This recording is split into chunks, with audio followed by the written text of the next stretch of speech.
Okay, the home selling process for the seller. The first step is to locate a realtor and sign a listing agreement. These are some optional steps that you can take at that time, but you'll need to take as soon as you open escrow. Order a preliminary title report and order the disclosure reports. Complete a transfer disclosure statement, seller property questionnaire. Get a termite inspection. You may consider also getting a home pre-inspection, so you know what's wrong. You could let any prospective buyers know, you know, when they walk in, this is what's wrong with the property, or these are the things that are findings that are needed for them to make their offer.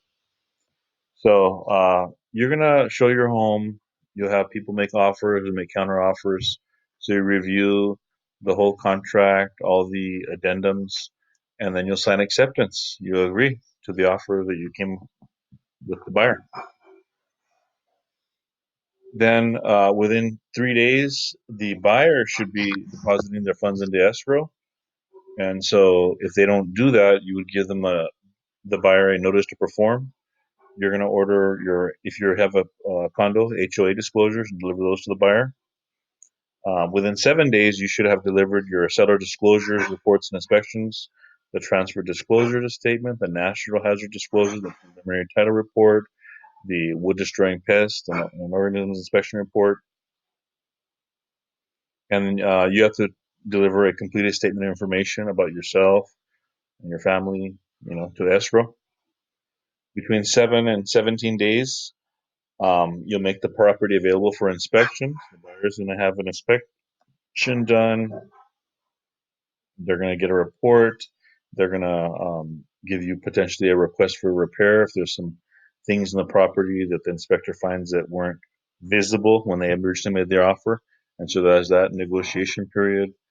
There's a negotiation regarding the wood destroying pest report and who's going to pay the fee, and if the seller is going to give any credits to the buyer for that.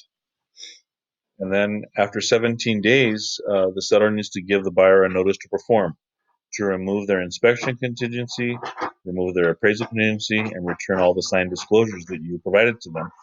And so after these 17 days, if they have removed these contingencies, or the 17 days has passed and you've given them notice, then and they back out or they cancel, or since they don't remove their contingencies, you cancel on them, they're going to lose their deposit. After 21 days, you're going to give them a notice to perform to remove their loan contingency because they had that little bit few more days to get their loan. And so if they have removed that contingency by that time and then they decide to back out, you get their deposit. So 5 days before the close of escrow, if it's applicable, the tenant occupied property needs to be vacant if that's something that you've agreed to in your agreement with the buyer. If they had asked you to make some repairs and you agreed to them, you should have made them by that time. And then the buyer is going to conduct their final walkthrough of the property to make sure it's in the same condition or that those repairs have been made. If there's no vandalism in the property hasn't changed. So then at the close of escrow, you're going to deliver the notarized deed that they're the new owners. That'll be recorded and then it closes. Any questions? Give me a call. 323-272-7184. Take care.